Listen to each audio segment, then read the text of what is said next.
Hey, glad you could join me. I'm Scott Linden. This is the Upland Nation podcast. I hope you are doing well. Cabin fever? Well, let's hope your cabin is warm and you've got electricity. Stay warm out there, however you're doing it. This is, of course, the perfect time of year to be glad you bought a generator or laid in an extra cord of wood or something along those lines. Whatever it is, I hope you're safe. I hope you're enjoying what you can of the off season. We're going to talk a little bit about why we hunt. That's one of the goals this week. We'll explore that in all its details. Back by popular demand, today's podcast will be all about 10 questions from one of the listeners out there, Glenn Ainsworth. So hang on, Glenn. I'll be right to you in just a couple minutes. In the meanwhile, how you been? What you up to these days? My weekends are full of, a lot of magazine writing this time of year. So watch for that stuff to show up in the next 5 to 10, 12 months. That's how long it takes most of the time. But always fun to look back on what I did over the course of the season, or over the course of my career in hunting, and hopefully share something of value with readers. We got a lot more in that regard as well. But first off, here are the other things we'll be covering this week. Did a poll on how much hunting you did last season. Share that with you. See where you fit in that whole scheme of things. Are you really an avid hunter? How do you define it? We'll take some numbers and discuss that briefly. In our Handle It segment, the argument over pointing dogs and the sit command. Hopefully we'll put a cap on that today, or at least generate some food for thought. Our public access segment this week, I've got a rough grouse hot spot that most of you might have heard about, but maybe not quite as much information in your library as you'd like, plus a new resource to help you take advantage of it. It's all right here on the Upland Nation podcast. My weekend, like I said, writing and shooting. Without anything legal to shoot at anymore here, it's all about getting ready for next season, and I've been doing a lot of that, working on this instinctive style. Don Curry last week got me even more psyched up about it. This week, it's all about practicing, specifically the gun mount. He mentioned something that really hit home for me, and maybe for you too. We do all this work preseason or during the season. We try to be a good shooter, and then bird gets up and all bets are off. Well, that's because we haven't practiced our gun mount enough. At least in my case, maybe in your case too. There's a whole bunch of other aspects to it, of course. But rushing that gun mount, man, that really hit home with me, and I'm working on that a lot. Maybe you can, maybe you can't do it. I can leave an unloaded shotgun in my office, so anytime I need to stretch my legs, I can practice 3 or 4 gun mounts, and that's enough right there. You might be shooting trap or skeet, or you might be taking a lesson or whatever else, whatever it is. Keep that in mind. It's working for me so far. Maybe it'll work for you.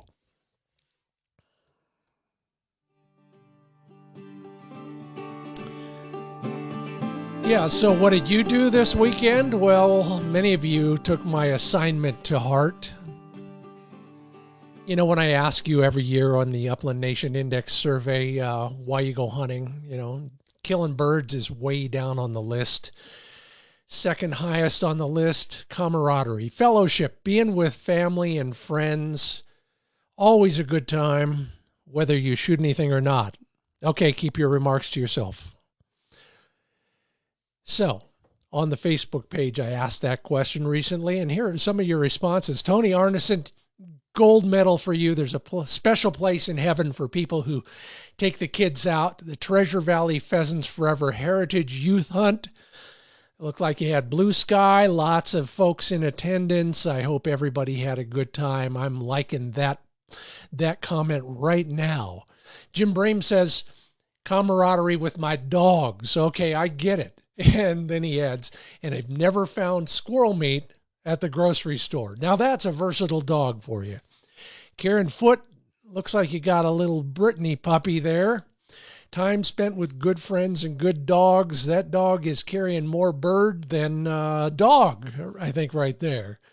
Hunting buddy David Gilbertson. By the way, David, let's go this year. I'll see you at the Sporting Clays range very soon. But David is grateful for 10 years with Keeper. That's his Labrador. Grateful for hunt days together, but more so the hugs at night. Oh, I don't blame you. Gordon Vavrek says lots of chukars this year. Great tailgate shot. Dog, 3 guys, multi-generational hunt there, and a smile on every one of them. Matt Templeton, I think I mentioned this one a while back, but it's always worth mentioning again. Spending time with my brother. Yeah, like I've said before, wish I could say that. Anyway, good job, everybody. Keep it up. Every week I'll be asking you a question first thing Monday morning that has to do with why we're hunting. And I hope you will keep sending photos and descriptions of why that all works, including, all right, one more. Greg Messer, me and my dad and our beagle Wags. Yeah, a beagle and a pheasant in the same picture. Yeah, do the math. It works. Keep it up. Thanks, everybody, for being a part of the Upland Nation, and specifically that ongoing discussion of why we're all going out there. Okay, just about ready for Glenn and his 10 questions. How am I going to do this time? You know, are you keeping track? Are you keeping score? I'm trying to, because I want to serve. And the only way to do that is to know things that I can pass on. So, Glenn, get your questions ready right after this. Sage and Breaker Gun Care products are crafted at the highest caliber. They're always offering free shipping on all their products, and their products are pretty darn incredible. Watch the videos, learn more about how to take care of your guns. Get on the mailing list, and you'll have the first shot at all the new gear when it first premieres. SageandBreaker.com. Okay. Yeah, so 10 questions. You know, I love this. I might be the only guy in the room who enjoys taking tests, but only when the tests are in subject areas that I love. Luckily, Glenn Ainsworth is on the line, and he's going to be administering the exam today. Glenn, welcome to the Upland Nation podcast. No, thanks a lot. Glad to be here. And how you doing these days? I'm doing all right. Getting some coyote medicine reloaded up so I can go back out and do a little bit of that hunting since our bird season's over. So. Yes, it is, and quite a bird season it was for some people. I'm always jealous. I try to avoid going on all those Facebook pages too often because all I do is get envious of everybody else. Some of you folks are going to have to buy bigger tailgates or bring me along to kind of lower the odds. Glenn, whereabouts are you? I'm in Ontario, Oregon. Yeah, one of my favorite places to drive through. It's a good place to be from. Well, far away from? Yeah. You know, yep.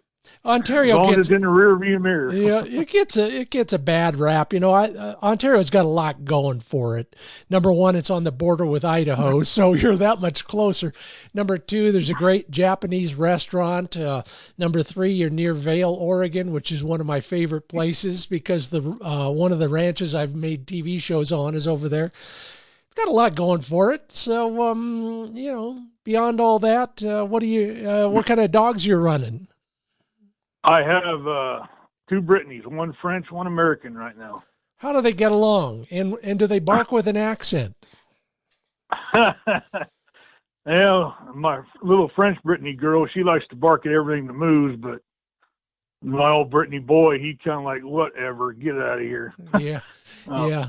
Sounds like the corgi. They get along great. Good. That's wonderful. Now, what did you go over to the French side for a reason, or was it just the most convenient way to go for the newer dog? Well, I lost my old girl a couple years back, and I had been looking for a dog, and my older Brittany, who I actually adopted from American Brittany Rescue, he was a 5-year-old male. I got him out of Lewiston, and he's an excellent dog. Couldn't ask for anything better, especially in the rescue aspect of it. Yeah. Because you never know what you're going to get, and he just turned in. He's an excellent dog.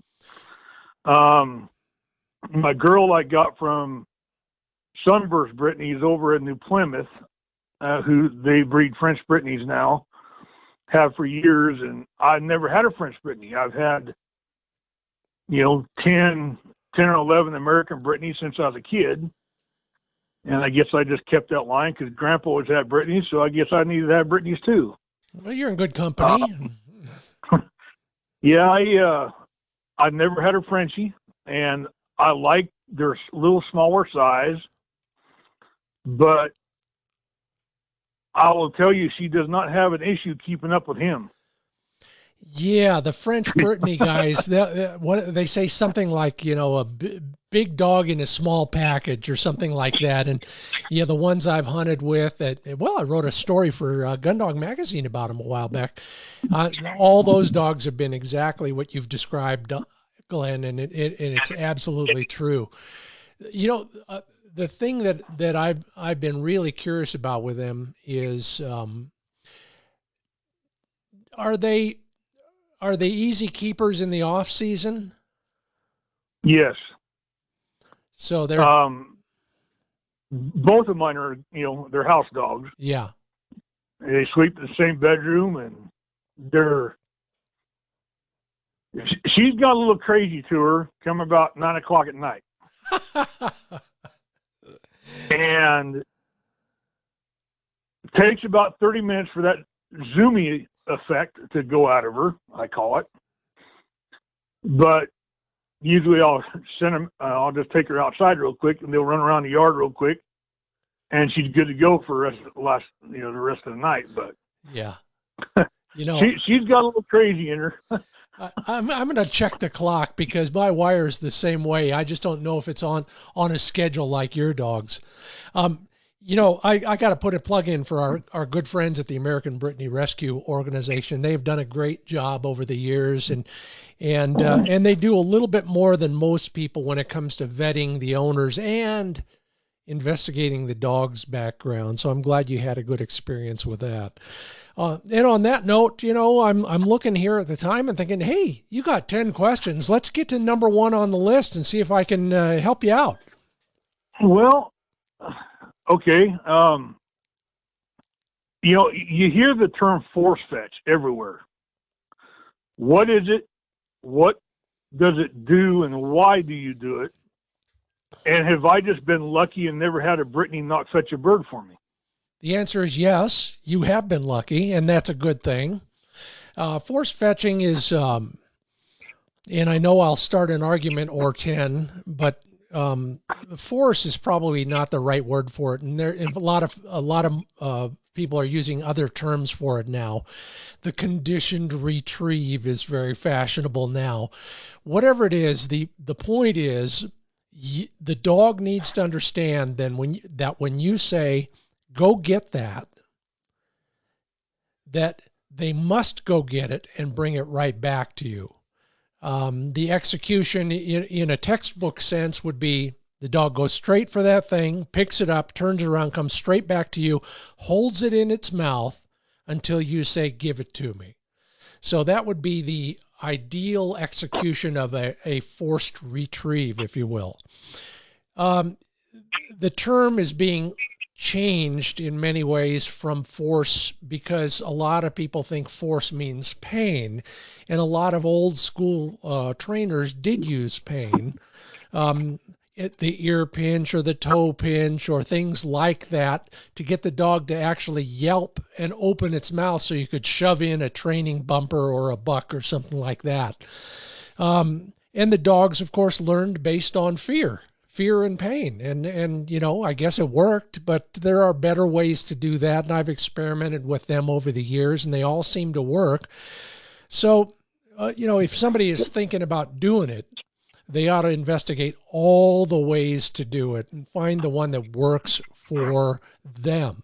I got to tell you, everybody who goes through it says the first thing that happens, believe it or not, is you and your dog, your relationship is taken up to a higher level as a result of going through that together. On the other hand, there are people who say, I'd never force fetch my own dog. I take him somewhere else. In fact, the guy I get my dogs from is the force fetch master for most of the other really good dog breeders in his area. So they'll job that out to him. So fundamentally, that's what it is. Go out, get it, bring it back. Do not pass go. Do not collect $200. Ideally, you hold that thing until I ask you to give it to me, etc., etc. That's a perfect force fetch. Force fetching mainly being the training method, but that's a perfect force retrieve right there. That does that muck up things more for you, Glenn? No, I just, I guess every one of my dogs that, from fetching a ball from a puppy to all the way through, they bring it to me and I just say give, and they either drop it at my feet or it's in my hand, one of the two. And I guess I just never had to worry about it. So maybe I'm lucky. Well, you are lucky, and that's a good thing. And of course, it's just like, what is a finished dog? To everybody, to each person, they have a different definition. From a conservation and a sportsman-like perspective, you want to know with confidence that if you kill a bird, you're going to get it back. Even if that means it's on the other side of an icy creek, somebody's got to go get it. It can be you or it can be the dog. And that's the fundamental motivation for force retrieves. Yeah. Okay. Okay. All right. Well, so that was like an essay question. You have any multiple choice? Well, maybe. So I know you run wire hair pointers. Yeah. Why did you choose that breed? And why? What was your process in choosing which breed you have? Like I said, I had Brittany's and I had them all life. I just never really tossed around getting another one unless it was maybe a German short hair. But yeah, just wondering what your thought process is and why you chose the wire hair over a different breed. Okay, my first the disclaimer is, thanks for the question first, Glenn. The disclaimer is, kids, don't try this at home. Most people don't do it the way I did it. We moved here for the fly fishing. My wife won the argument. She said, we're getting a dog. I want a dog. I said, okay. Can I pick the dog? She said, sure. We're driving down the main street in Bend, Oregon. In the back of a pickup is the ugliest animal I've ever seen. And I've seen some ugly animals. I watch National Geographic Channel. I said, okay, thinking I finally might actually win the argument. I said, okay, I want one of those. She looked at it. She looked at it again. She said, pull over. So we parked right next to that pickup, got a closer look at that dog. It was a friendly dog, and we're looking closer and closer, and out of the bank comes one of my wife's long-lost sorority sisters. And she says, Karen, what are you doing here? And she says, Nancy, what are you doing here? Well, we just moved here. We live here. What are you doing with my dog? Well, oh, my goodness. Ends up that dog not only was Nancy's dog, it was pregnant. So we got a dog. As I'm walking away with the puppy in my hands later that year, Nancy's husband, Buck, says, when are you going to start shopping for a horse? And I said, what? Well, you're going to field trial that dog, aren't you? And I said, what's a field trial? And it went downhill from there. I could bore you from now till breakfast with the rest of the story, but suffice it to say, I found out that was a bird dog. And if that guy would do what he did for me the first time I put him in a bird field, unknowingly, I watched him work a bird and I said, I guess I'll go buy a shotgun. And that was that. So I warned you, that's not the way to shop for bird dogs. The right way is decide what kind of hunting you're going to do, decide where you're going to do it, and then start learning everything you can about the right kinds of dogs for that. For example, if I was living in South Dakota and I was going to hunt CRP and cut crops for ringnecks, I'd probably look seriously at a Labrador. But if I was going to hunt sharptails on the pure national grasslands, I'd probably want a big running pointer. So be more strategic about those things and decide first if owning a bird dog is the right idea for you, because it is a lifelong commitment. Whew. Another essay question. That's a cool, but that's a cool story. I mean, that's how you found out what dog you're getting. That's your wife helped that. Your wife helped that situation out good. Yeah, and she's never let me forget it either. By the way, I'll bet not. and to finish to put the cap on it, because you asked why I picked them. Well, since then I've never had anything but more and more reasons to own a wire hair, from the good looks to their desire, to the fact that they got an on-off switch and you can usually reach it no matter where you are on the couch. So it's all of that stuff. For somebody else, it's something else. You have your own reasons for owning a French Brittany and an American Brittany. Other people love their pointers. It doesn't matter. If you love that breed and what that breed can do together with you, that's the breed for you. Exactly. Yeah. Okay. So 2 out of 10. All right. Well, let's the importance of family in hunting. Your grandpa, dad, your uncle, brothers, cousins, and for those that didn't have family to start them, what about friends? The importance of continuing that tradition. It's critical. It's as if I wrote the script for you. Thanks, Glenn. You're asking all the right questions. I as you just heard, I'm what the hipsters would call an adult onset hunter. And I swear to God, I won't use that term again ever in the rest of the podcast, because everybody is to a great degree. If you were lucky you had a grandpa or a dad, generally that's who it was. That's what the statistics tell us. Didn't have that.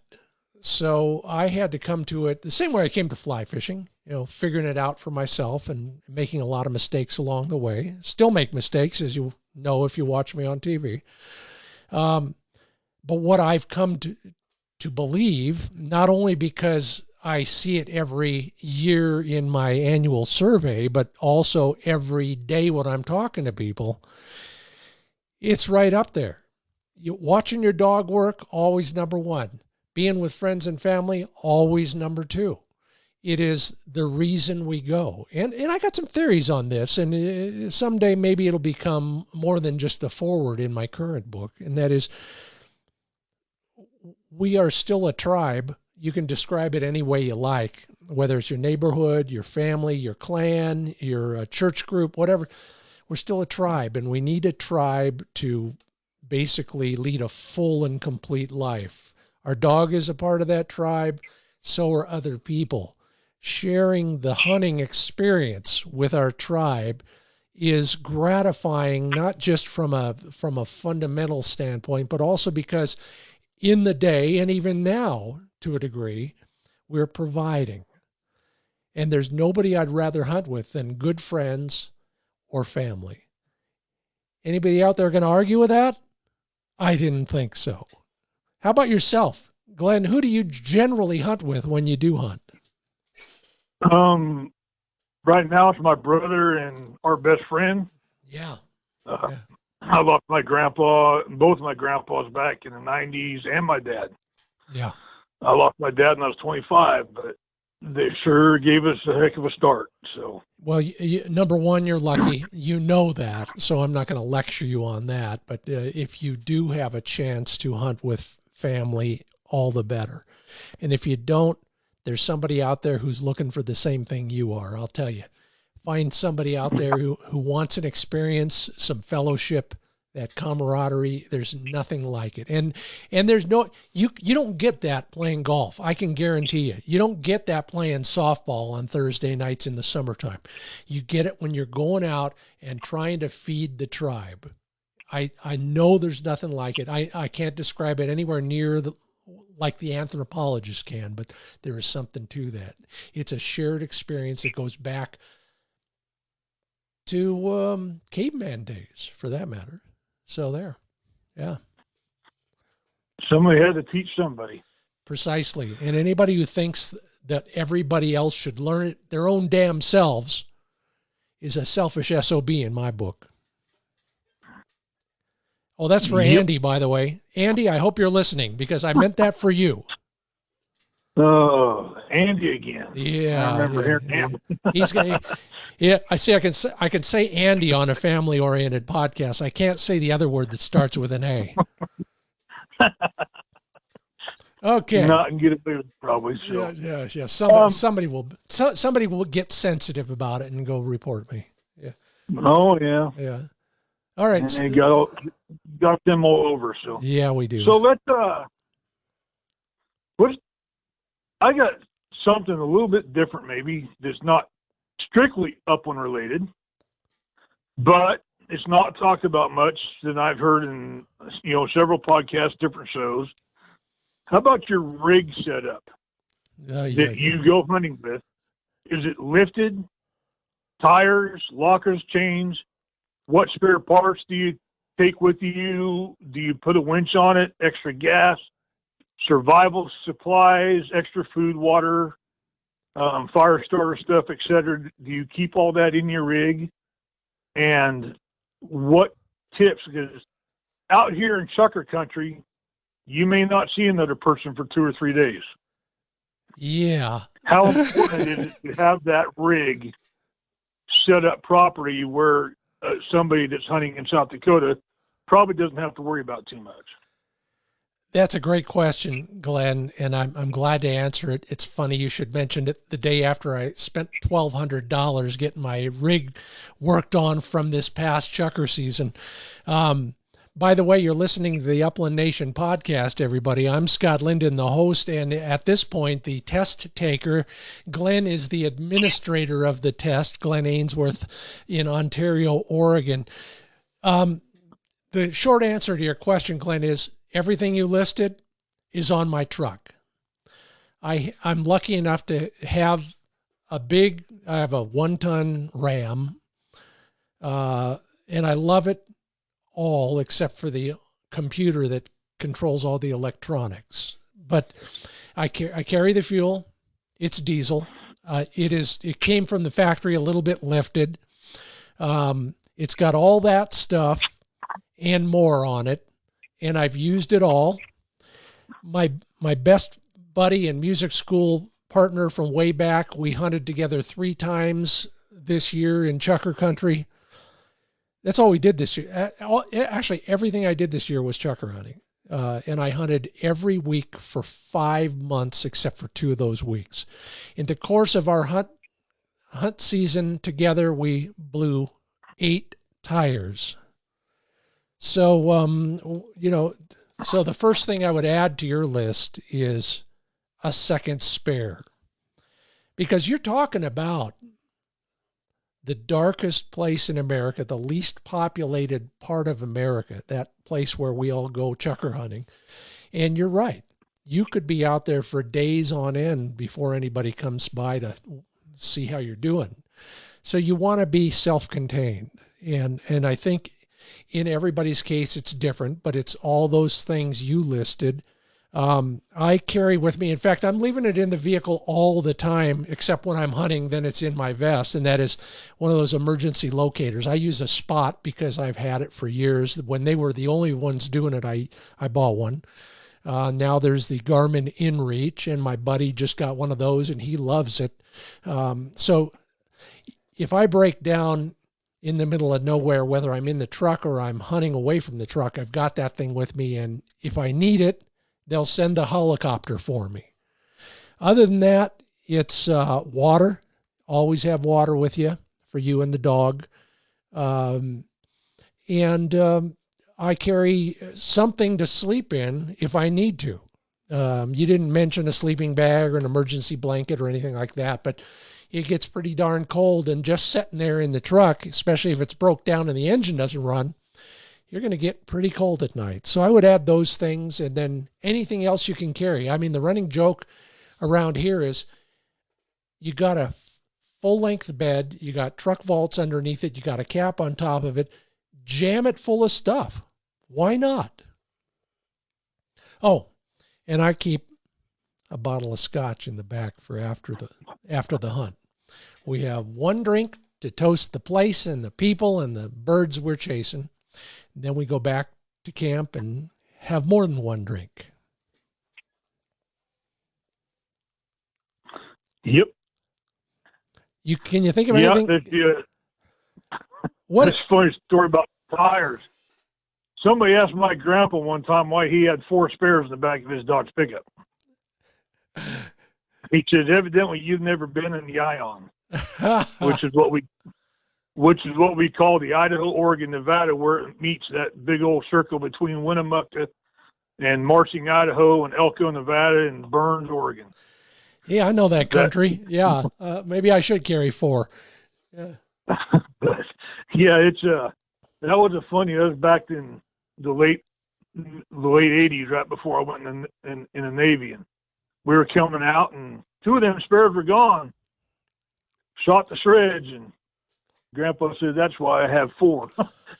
you know, and I'll tell you, twice this year, or last year, twice this most recent season, I used something else that I've never used before. And that's a plug for my tires, you know, so that at least you can limp out on that plugged tire and keep the spare intact if you need to. So add one of those plug kits to it, learn how to use it. It's not that hard. And just in case isn't enough, you'll have that as well. It's like an additional, it's like Aflac insurance on top of your other insurance. Yeah, we plugged the hole with 22 of those things one time. That might be a world record. Well, we pulled in the local tire store, and they're like, how'd that work? I said, it worked good. I'm here, right? Yeah, that's all you can hope for. That's exactly right. That's great. No. So that, you know, those are the things I take. I look at the truck as basically a giant survival kit. Again, I got a rack on top of it. I got a handyman jack. I got a shovel. I got a winch on the front. I've got a tow strap. I've never winched myself out of a fix, but I've winched 15 other people out of one fix or another. And that's enough for me. Yep. That winch could save somebody. Yeah, that's for sure. Kind of hard to tie to a tree in the middle of the desert. Yeah, learn how to dig a hole and put a dead man in there, and that's the way to go. But you're absolutely right. So don't get in that fix unless you really need to get in that fix. Exactly. So okay. All right. So Upland Nation podcast, Scott Linden here, Glenn Ainsworth there. Glenn, I think we're on question number 5, and right after that, we'll be covering that handle it segment and the argument for and against sit. So stick around, everybody. Glenn, go ahead. Question 5. Okay, weapon of choice. I know you like the over-unders, but when chukar and quail hunting, I always seem to need that 3rd, 4th, 5th shot. Are you just a quick reloader? Or? No.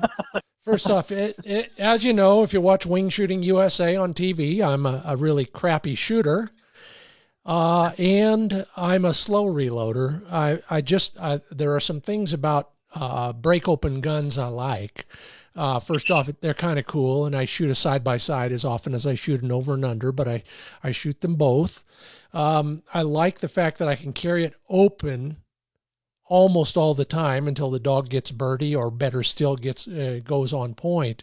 Everybody knows that you're safe, and believe me, a couple times this year, I'm glad that I was cognizant of that, and I was made aware of it by people who weren't as safe. No harm done, but it did remind me. Beyond that, I think gun choice is about what you're comfortable with and what you shoot well. I don't have any prejudices against semi-automatics or pump guns or single shots or anything else. It's a gun that you have confidence in, that you know you can shoot well, and that you can carry safely, and you don't mind dropping on a rock here or there. There are people who take, $10,000 Parazzis into the field, and that's great. To me, that's almost a new Ranger for me.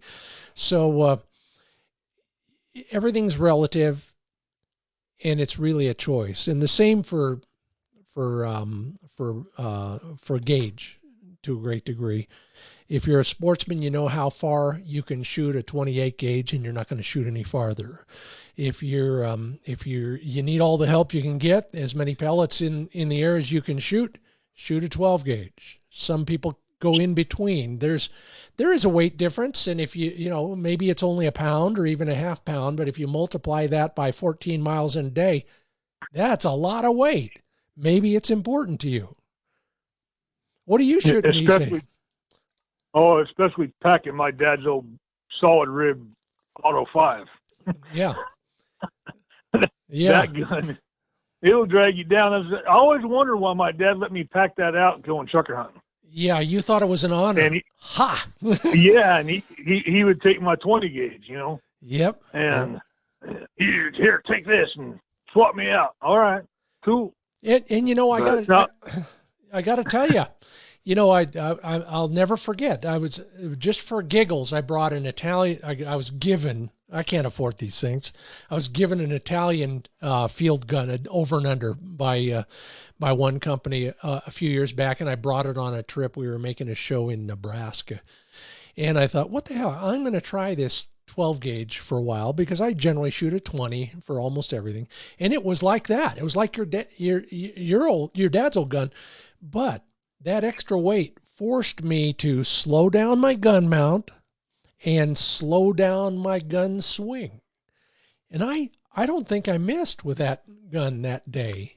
So there's even something to be said for a big, heavy, boat paddle kind of a gun. Yeah, I bought my first over-under this year. Well, good for you, and good luck with it. I was shocked. I was like, I kind of like this. Yeah, good. I found myself digging out the old Browning when it comes time to take the dogs pheasant hunting, though. Well, there you go. And it's funny you should bring it up like that, because I'm thinking of my music career. There were certain composers where I played that instrument, and certain composers when I played that instrument, just because it felt right. And that, again, goes back to that whole idea: shoot the gun you have confidence in. And that will overcome almost anything short of a bent barrel or, cross dominance.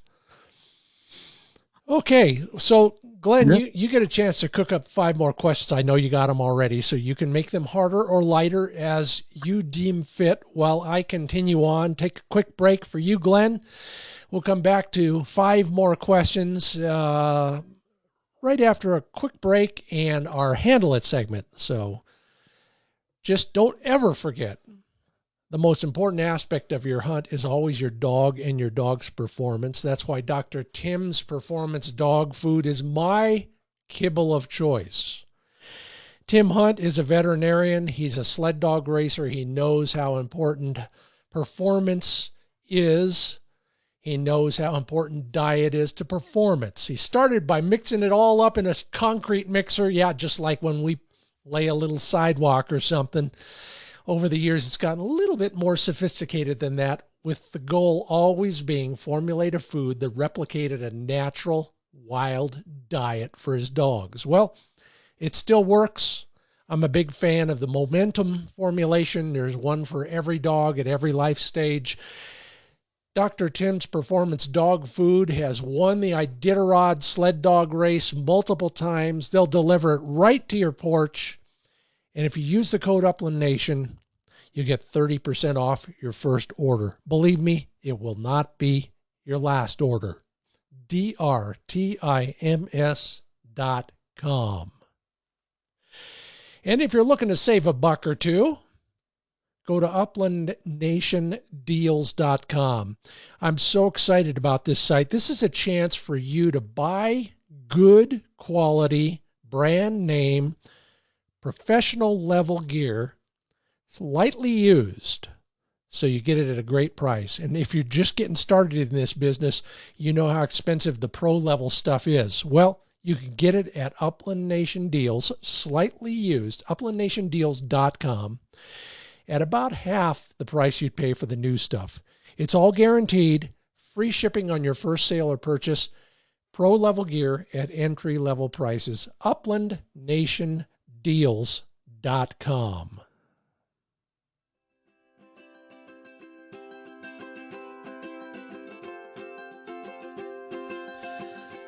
Yeah. All I'm going to do is prolong the agony here. The argument among pointing breed owners over whether to sit or not. I mean the dog, of course, you know that. And you probably have your own opinion on it, and I'm not going to change that. But if you're new to this world or you're just wondering what the rationale is, here's my point. And by the way, Handle It is brought to you by Happy Jack Dog Care Remedies. You got a problem with your dog? Save yourself a trip to the vet. In most cases, check them out at happyjackinc.com, happyjackinc.com. All right. Some dogs are smart enough, hard-headed enough, something in between, to where when you say sit and they sit, they're not going to translate that to the field or to a training situation where they sit when they're not supposed to. And fundamentally, that means when they're on point or they're backing another dog on point. That becomes the problem. Softer dogs and confused dogs. And I'll never forget my first dog, before he was fully trained, if he was ever fully trained, he would stop in the middle of the field and sit down and look at me for direction. I should have learned back then, but it took me up until Buddy, my third dog, to put two and two together. A lot of times a dog that is a little soft or a little confused will sit, and you don't want that happening when they're standing a bird. The alternatives, if you need to absolutely positively have your dog not go anywhere, well, you know one of those words, WHOA, or in a lot of cases, you can have that dog lie down instead. Try one of those. Remember that a dog that's confused or soft may be sitting because he's confused or soft. All right, and the exam continues. 10 questions. We're 5 questions through it. Glenn Ainsworth in Ontario, Oregon. Are you hanging on with me? Yep, I'm still here. Okay, so tell me, did you change any questions? Make them harder, make them easier? Hopefully. Might try to change a few of these up so I'm not going in line. Oh, I don't mind any of them so far. So go ahead. This will be about number 6 here at the Upland Nation podcast. Go ahead. In your opinion, all right, so I've known some excellent trap and skeet shooters. And when I went out in the field and hunted with them, they seem to get spanked an awful lot by the wily rooster and the quail and chukar. What do you think that is? There's probably 1,000 answers to that one, Glenn. But having been an even worse shooter than I am now, and having taken a lot of lessons and seen a lot of gunners, and having gunned at a lot of field trials and hunt tests, here are my theories. First off, remember that if you shoot a lot of clay targets, you're used to a target that comes out of the thrower really fast and slows down as it goes farther away. Whereas a bird builds speed as it gets higher and higher. So you're tracking the target differently, and the target is behaving differently. So that might throw off a lot of clay target shooters. The other one is this sheer size. Unless you're gunning quail, every bird you're shooting at is bigger than those clay targets. And I think that has a lot more to do with it than many people think. And the reason I tell you that is my own empirical evidence. I'll shoot Hungarian partridge 4 or 5 times a year, for example. Now, if you know what Huns look like, you know they're bigger than a quail, but they're smaller than a chukar, and they're way smaller than a ringneck or even a sharptail, for that matter. When those birds get up, I don't know if they're close, far, or somewhere in between, because my head can't dial in on that. So I think there's some of that as well. And then just to give them a break, I've been there and done that enough to know there's a hell of a lot of pressure on a gunner in the field, let alone at a hunt test or a field trial, but all of the above. You got an audience of 1, 2, 5 plus a dog. Everybody's looking at you, and you are a little bit on the, you've got some performance anxiety. I think there's some of that there. All of that combined with the fact that we have a lot more experience over the course of a lifetime shooting at little black clay targets than we do at gaudy birds of any sort. It's that as well, just the sheer experience, because those birds, most of them, one of their primary survival mechanisms is to either throw your head off or your ears off. The reason birds make a lot of noise when they get up, especially in a covey, but even singles, is to distract you, to throw your eye and your mind off just enough to where they can get another 50 feet away from you. And it works. Those are some of my theories, Glenn. Everybody has their own. And by the way, that doesn't even include the moon got in my eyes or the bird flew out of his scent cone. No, that's funny. But no, I kind of agree a little bit of that, because I don't care how many times I walk up on my dog's pointing. Heart always seems to skip 3 or 4 beats when that bird comes up. Yeah, so you're already just like, oh no. And here's one. I learn this every time I miss. Where some shooting methods will suggest that you shouldn't be looking at the dog, or you shouldn't even be looking at where you think the bird is. You should be looking at where you think the bird's going to fly. Because if you're going to try and catch up with that bird by swinging your gun muzzle toward it, he's gone by then. So look where the bird is going to go, not where the bird is.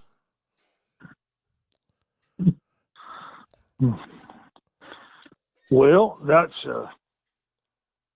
a good idea, actually. Easier said than done, of course. But yeah, because man, I'll tell you what, chukar have been kicking my butt for almost 40 years. Yeah, I know the feeling. I haven't my butt hasn't been kicked quite that long, but I know the feeling, because of course, on top of everything else, you're tipping over most of the time when you're taking a shot on devil birds. Yeah, and unless you just get lucky and catch them in the saddle. But so the other thing, chukar for the young. Yeah, I'm almost 50. It's harder to stay in shape.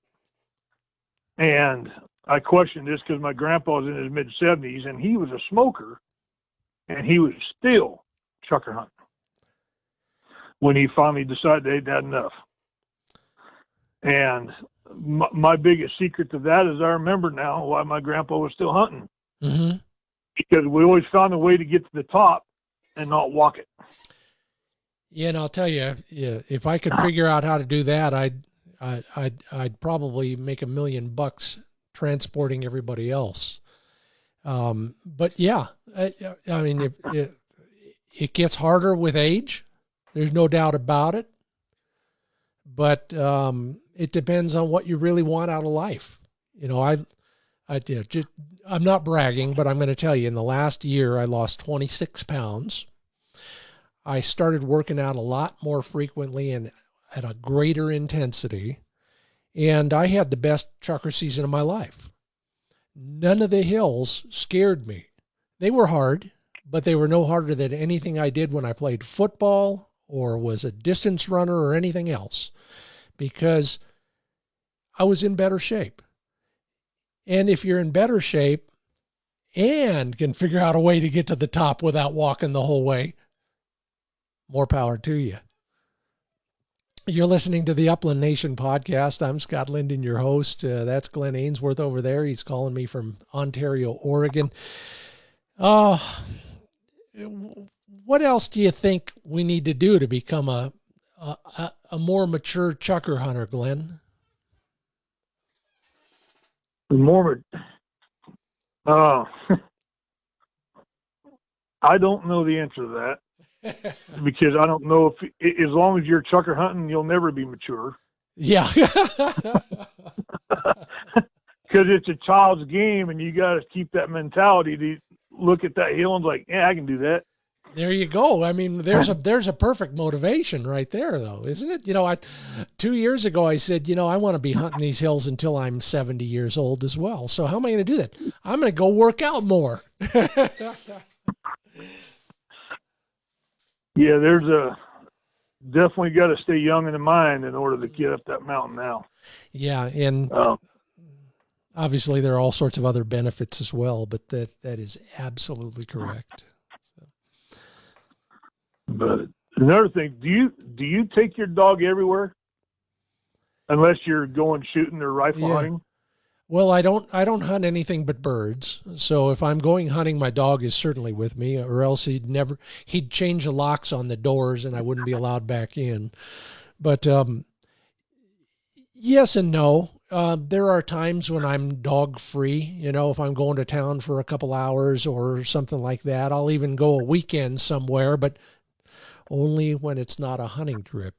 I think there is something to be said for the bond between a dog and its owner. I think that pays off every time you're training that dog, and I think it certainly pays off when you're hunting with that dog. There's a connection there that you can't get any other way than to be in the same room or be on the same field and looking at each other and sending that mental telepathy both directions. You got two.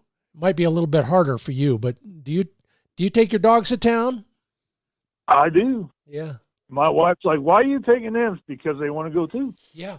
Yeah. It don't matter if we're actually going hunting or just riding around town. They like to go.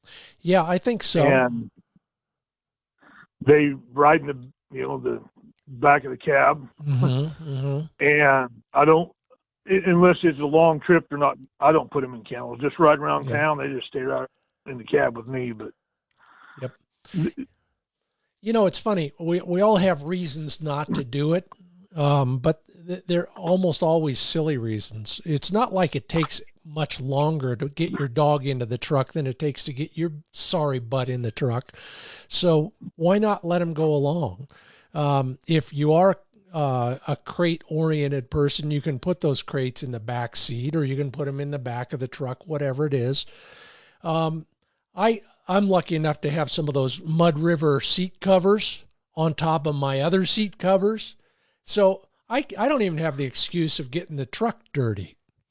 And with all those together, all of a sudden it's just as easy to bring a dog along. And they'll learn something. And they'll keep the bad guys out too. They're always watching, that's for sure. Yeah, have you ever noticed that? You go into the store, they're staring at the door to the store you went into.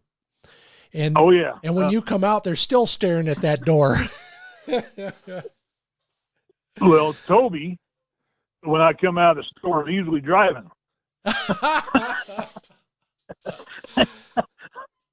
And I'm like, wow. Somebody said, "That's a pretty good looking driver." Said, "Yeah, now if I can just teach it to hit the brakes, we'd be good." Oh, I got to tell you this one. So way back when automatic headlights first came on the scene.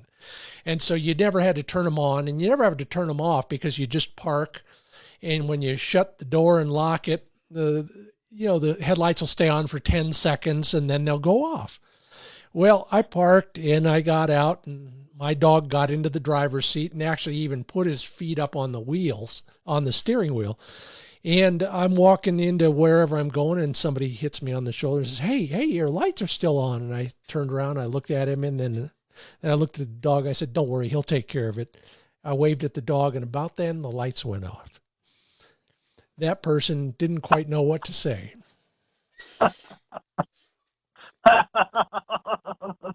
That's funny right there. But, so, all right.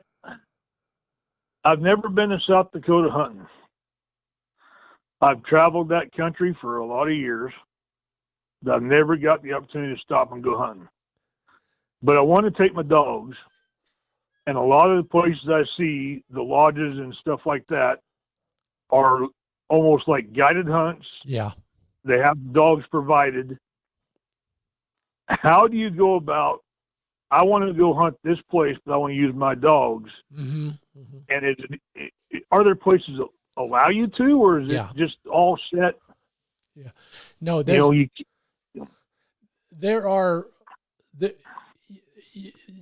runs the gamut. If you want to go to a hunting lodge, many of them will let you bring your own dog. Most of them probably won't let you keep that dog in the room with you, although that is number one on the list of lodge visitors. That's what they want most of anything. But at least you can bring your dog. He can sleep in your truck, or he can sleep in their kennel if you like. It depends. Most of them will let you bring that dog on the hunt as long as he's well-mannered and trained. The sticky points become, if you're at many of these lodges, really it's a big gang of hunters. There's 12 drivers and 8 posters, and you got all these Labradors running around in standing corn or cut corn, and it's a mob scene. And it works only because the guides orchestrate it very carefully. I don't think I'd want my dog on a hunt like that unless it was a Flushing breed and he could get along with all the other dogs. But there are places, and I've been to a million of them, where you can take your dog, or your 2 dogs in your case, Glenn, and go with a guide and maybe one other hunter and do a real pointing dog-oriented hunt. Hunt the cover there, find the objectives there, not have to walk down a row of corn or anything like that. And so you just need to ask around, find 5 places you like, call them all and ask them, what kind of hunting do they do? Number one, do they allow well-trained client dogs along? And where's my dog going to stay when I'm there? And if you get good answers to all 3 of those, man, you're golden. And I've seen it happen in every state, including South Dakota. There's also places. There's an outfit called U-Guide, letter U dash guide, where they basically have arrangements with a bunch of landowners and places to stay. And then it's a self-guided hunt. And you could run chihuahuas if you want, because nobody else is there. So all of those. And then there's wild bird land that's publicly accessible all over the Midwest. South Dakota, Montana, North Dakota, Kansas, they all have walk-in programs where you can do whatever you like and you can stay at a local hotel. And all of those are options for you, Glenn. Yeah, I may have to look into it a little harder next year. Yeah, but provided COVID releases us. Yeah, all of the above, and in fact, start digging now, because I'm predicting there will be an incredible amount of pent-up demand out there, because a lot of those lodges basically had no season, which means their clients or their potential clients are chomping at the bit right now. Yeah. All right, whereabouts are we? Are we like at 8? Question 8, maybe? So yeah, somewhere in there. All right. So with that, all the public ground that's back there, Mm-hmm. and your hunting spots website, Yeah. is it tied to a program like Onyx that you could download that onto like your GPS or stuff like that, or is it a separate program that you could do anything with? Or well, let's address that.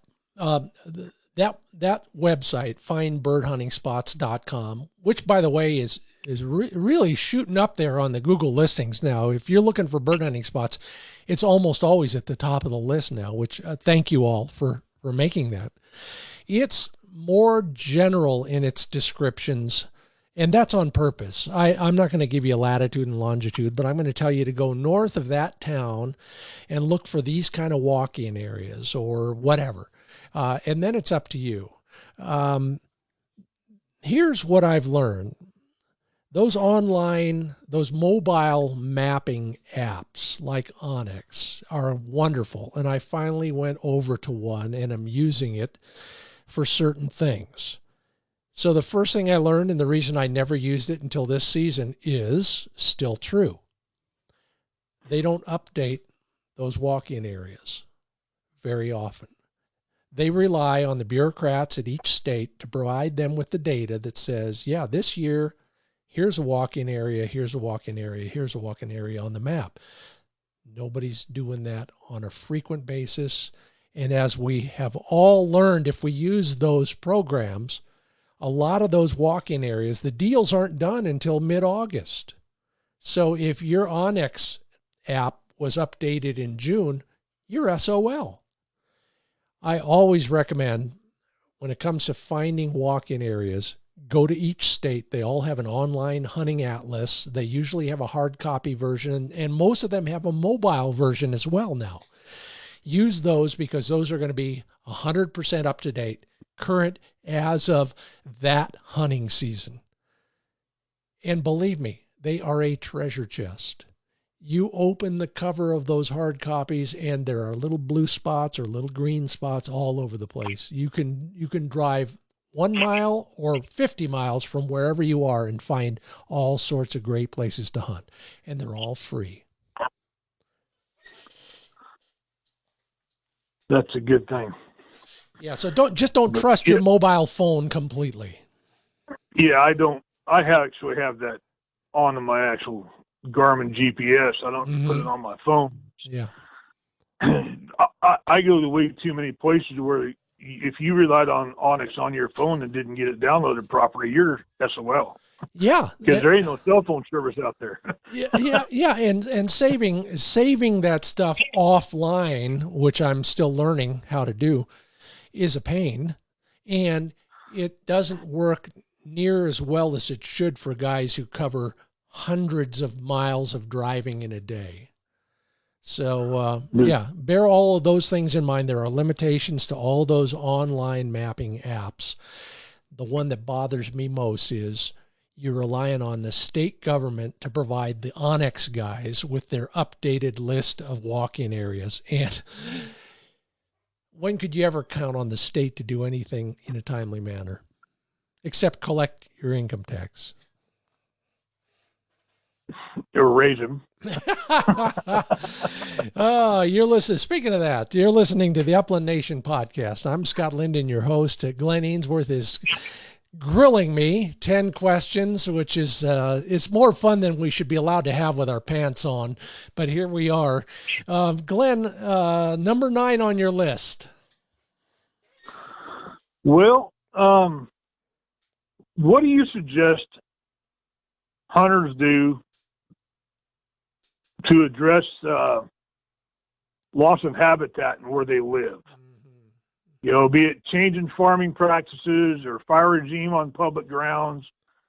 For instance, you know, right here in Malheur County where I live, in the 70s and 80s, we had pheasants and a population of pheasants that would rival a lot of numbers in South Dakota, North Dakota, Nebraska, places like that. They're not so there's not so many of them around anymore around this country. Certain areas have them, certain areas have concentrations of them. But do you encourage hunters to join conservation groups to help improve local habitat? Or do you suggest them just try to do stuff on their own on places that they have access to? Yes and yes. And I well remember those days over there because I had just come into this world and missed out on the heyday of great pheasant hunting out your way, whether it was sugar beet fields or back then you were still growing a lot of corn out there. So, you know, all of those things, I'm lamenting that I was that term that I promised not to use again on this podcast. Anyway, so yeah, so number one, the biggest bang for your buck is always going to be joining those groups. And you know which ones I mean, everything from Pheasants Forever to the Quail Upland and Wildlife Federation to, you know, whatever your species of choice is, join them. More importantly, get active at the local level with the local chapter, form your own chapter, and then see what you can do literally at the grassroots level, because there's still a lot going out there. And you know, I see this every day. I watch these organizations, both the, you know, the big ones and the little ones, the Idaho Chukar Foundation, groups like that. They all have a mission, and they try their best to execute that mission as well as they can all year. So get active on the local level with those organizations, and then who knows, maybe there's something you can do on a, you know, a person-to-person basis, but there's always more effectiveness in big numbers than small numbers.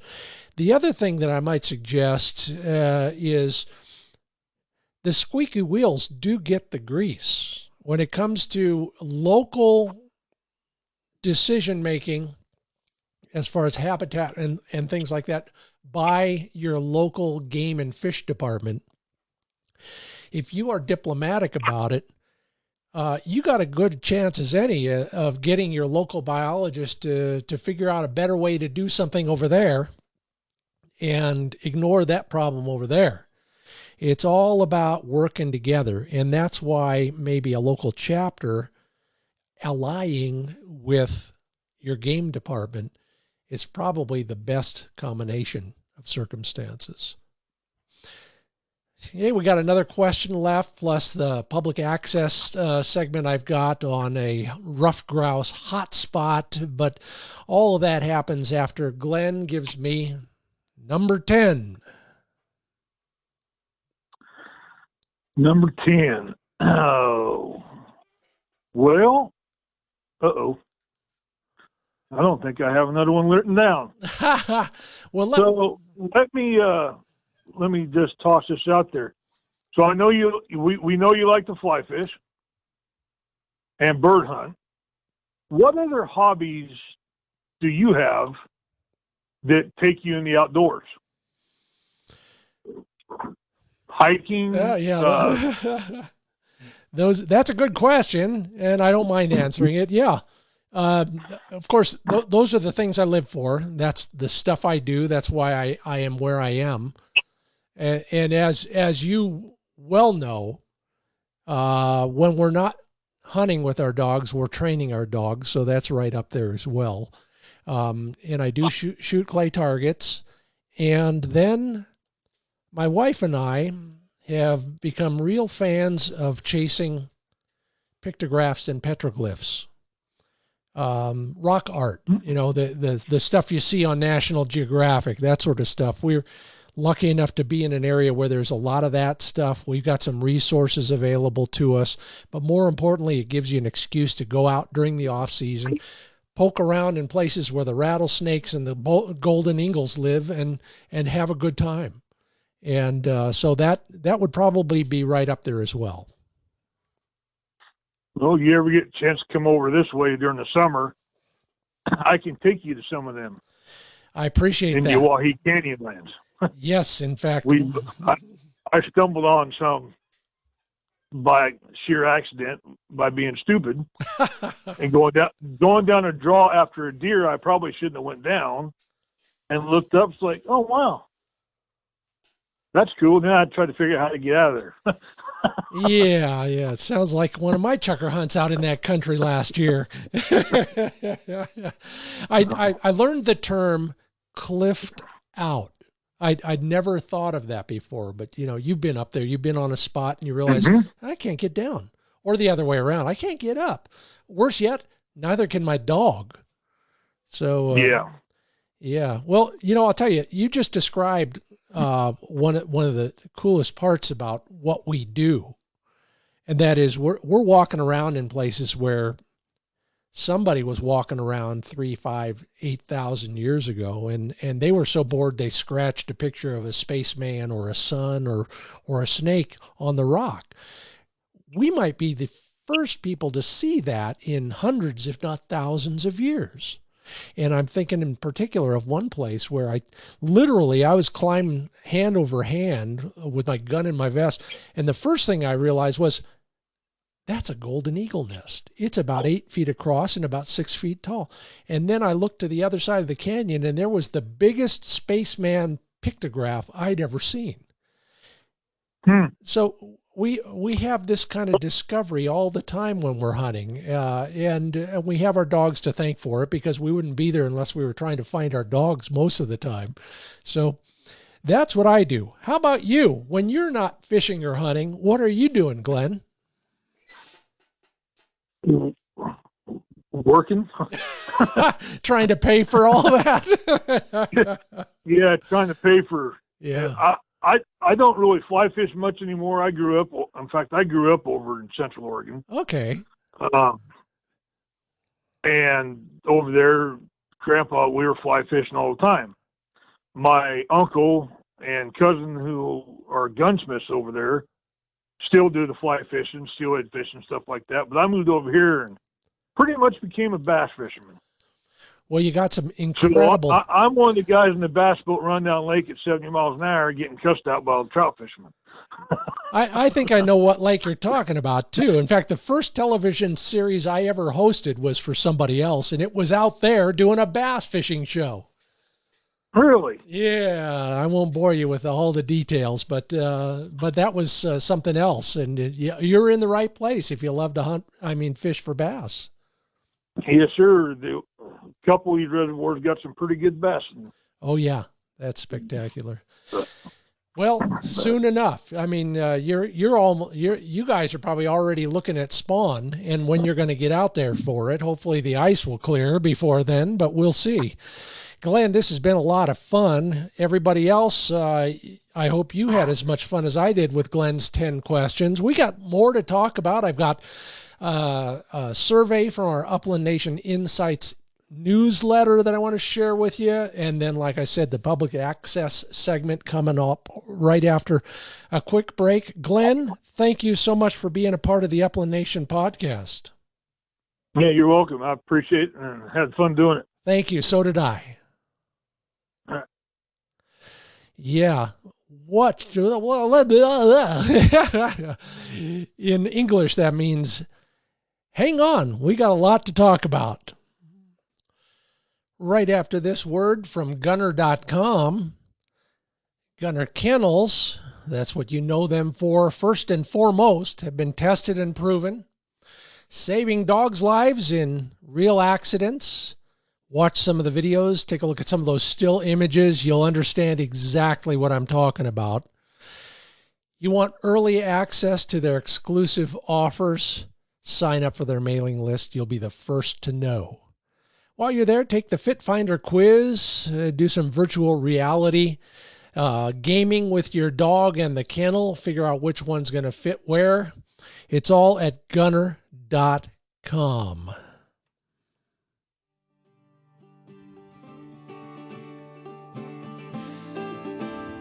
So every week I ask you a question in the Upland Nation Insights e-letter.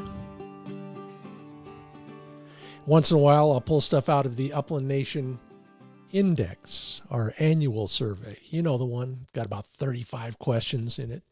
Thank you if you took that survey. Sure appreciate it. Where do you stand on this on this continuum? I asked the question, how many days did you hunt this season? You think you're avid? Well, let me put it this way. The average bird hunter spends less than 10 days in the field. Congratulations, you're way above average. I can almost guarantee it. If you're listening to the Upland Nation podcast, you live, breathe, and eat bird hunting. Okay, so the question, how many days did you hunt? 29% of respondents said between 7 and 15 days a season. 31%, a third of you said 16 to 25 days. Another 23% said 26 to 40 days a season. Yeah. And then 16 more percent said they hunt more than 41 days a season. Yeah. Okay. You deserve the hat, the eat, sleep, hunt hat. Congratulations and keep up the good work.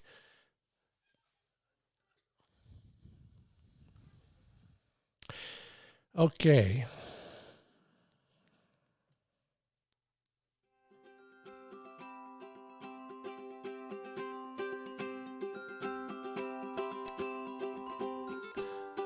So, This Land is Your Land is brought to you by FindBirdHuntingSpots.com. That's the website where we've got all sorts of advice on finding free public access, plus some training and dog care advice, and a few bits of gear advice and some other tips, a product review here and there, and a little bit of everything else. Okay, so I know Park Falls, Wisconsin is well known in the ruffed grouse world as the ruffed grouse capital of the world. And even if you're not a roughy hunter, you've probably at least heard of it. They got that giant ruffed grouse downtown. And the thing is, it's more than just a proclamation. They've actually intensively managed that ground for ruffed grouse and woodcock habitat. Yeah, they do that out there in many ways, particularly in the Nicolet National Forest. Evergreens plus aspens, perfect habitat, especially when they start logging it off and clear cutting, so that there's various ages of forest out there. Now, the nice thing is they've mapped a lot of the walking trails. Yeah, it's very civilized in the upper Midwest when it comes to ruffed grouse hunting. In the wintertime, the snowmobilers are using it, but in the fall, it's all about hunters. You can get those maps. You can access all of those seated mode and no motor vehicles allowed areas by getting their atlas. Go to dnr.wisconsin.gov and then just poke around and look for that ruffed grouse habitat map. Park Falls, Wisconsin, one of those places you really ought to take a look at if you love chasing the king of game birds.